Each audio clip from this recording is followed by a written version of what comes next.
नमस्कार, कसे आहे? बरे ना? बरेच असतील। आज कानी आमच्या शेजारी शिवचा वाढदिवस आहे आणि शिवचं म्हणणं आहे आज तुमच्या हाताने पावभाजी करा। तर मग मी हे पावभाजी बनवत आहे।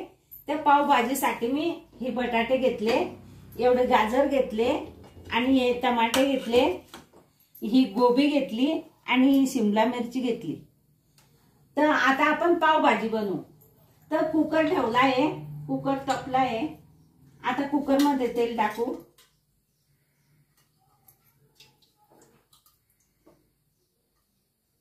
हे बघा 4-5 पळ्या तेल टाकलं कुकर मध्ये आणि कुकर गरम होऊ देऊ चांगला। हे बघा तेल गरम झालेलं आहे कढईमध्ये। आपण त्याच्यात हे बटाटे टाकू। कुकर मध्ये बटाटे टाकले। आता हे टमाटे पण टाकून घेऊ। हे बघा टमाटे पण टाकले आणि हे गोबी पण टाकून घेऊ। शिमला मिरची पण टाकून घेऊ, सगळं टाकून घेऊ आपण।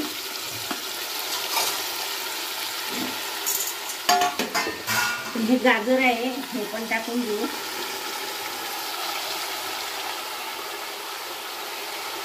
हे पत्ता गोबी आहे हे पण टाकून घेऊ। शिवच्या मित्रांची पार्टी आहे आज बर्थडे निमित्त आणि आपण याच्यात थोडं मीठ टाकू। म्हणजे हे बघा हे थोडं मीठ टाकलं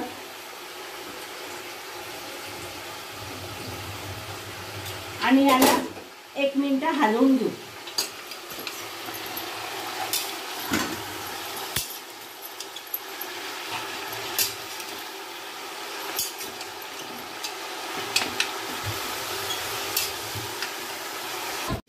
हे बघा 1 मिनिट मी याला शिजू दिलं छान मीठ टाकून। आता आपण याच्यामध्ये पाणी टाकू।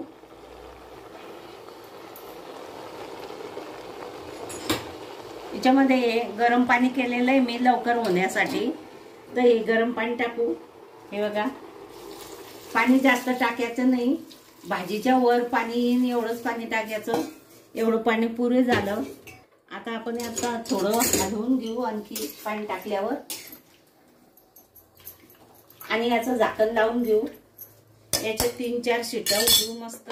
कुकरचं झाकण बंद केलंय आणि आता 3-4 शिट्या आपण होऊ देऊ याच्या। छान मस्त भाजी शिजू देऊ, नंतर भाजी बनवू। बघा एक कढई गरम झाली आहे, याच्यात तेल टाकलं आणि हा कांदा होतोय तेलामध्ये। हा कांदा थोडासा नरम पण झाला आहे आणि आता आपण हे अद्रक लसूणची पेस्ट या कांद्यासोबत होऊ देऊ। हे अद्रक लसूणची पेस्ट टाकते। आता याला छान होऊ द्यायची, मस्त कच्चापणा जायला पाहिजे असं।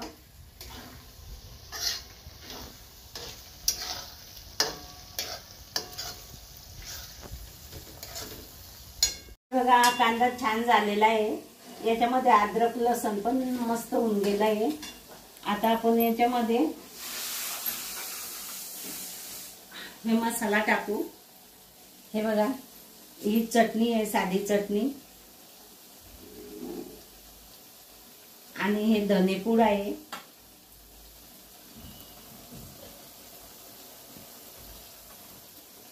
आणि हा मॅगी मसाला आहे।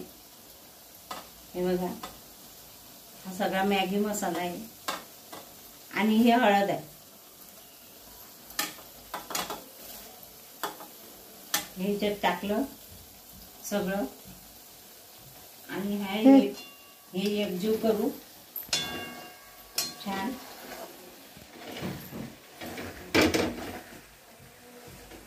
छान हलवून देऊ।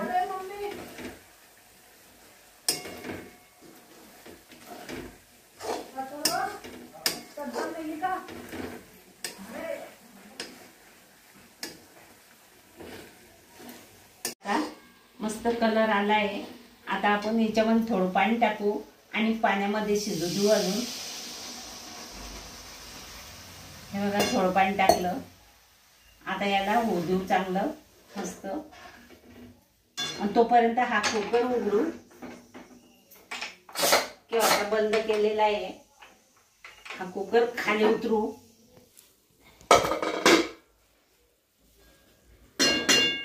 हे बघा, हे छान शिजलंय, मस्त झालंय.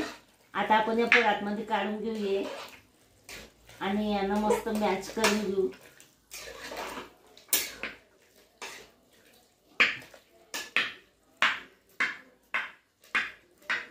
मस्त झालंय. हे बघा, हे असं हे मिक्सरनं असं बारीक करून घ्यायचं. हे मस्त हे असं असं छान मस्त बारीक करून घ्यायचं.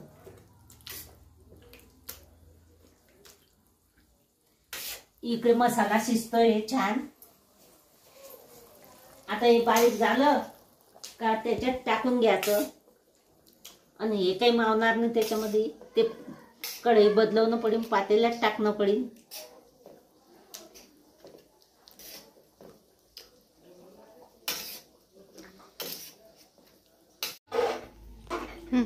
हे बघा, हिच्यात हे मावलं नसतं म्हणून ते परातमधून डायरेक्ट ह्याच्यात टाकलं. आता हा मसाला आपण याच्यात टाकून घेऊ आणि आपल्याला पाहिजे तेवढी भाजी बनवून घेऊ.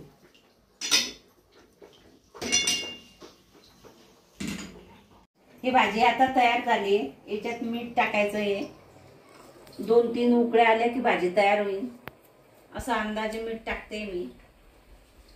हे बघा, अगोदर शिजताना मीठ टाकलं होतं थोडं. आता हे मीठ टाकलं.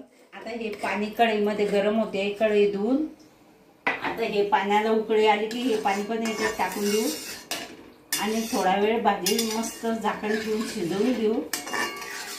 आणि नंतर मग भाजी झाली तर मी परत दाखवते तुम्हाला. आता हे गरम होते पाणी. आता जरी पाणी पाणी दिसते पण मग हे थंड झाल्यावर खूप घट्ट होते भाजी, म्हणून हिला थोडं पाणीच पाहिजे. हे बघा, अजून तिला उकळी यायची बाकी आहे. उकळी आलीवर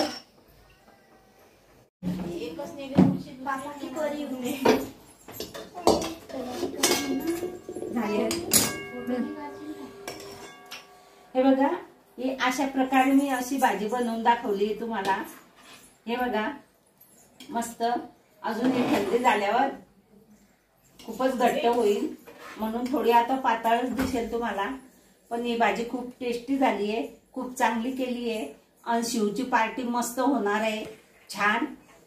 ही भाजी तुम्हाला आवडली असेल लाईक करा, शेअर करा, सबस्क्राईब करा, घंटीचं बटन दाबायला विसरू नका.